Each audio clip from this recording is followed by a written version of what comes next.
ज्यांनी काहीच केलं नाही, फक्त जिल्ह्याच्या लोकांमध्ये भांडणं लावली, लोकांच्या मध्ये विसंवाद निर्माण केला, अशांच्या उमेदवाराकडून वेगळी अपेक्षा काय करणार आपण?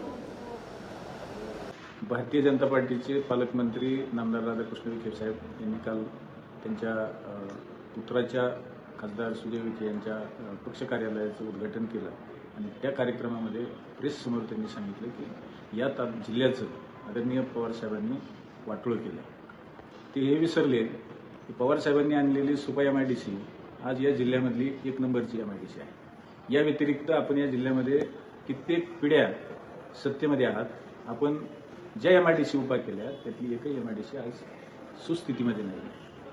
तुम्हाला हे विसर पडलेला आहे की धनंजयराव गाडगीळ साहेबांनी सहकारातला पहिला प्रौढ सहकारी साखर कारखाना उभा केला. 10 वर्षानंतर तिथं पद्मश्री विठ्ठलराव विखे पाटील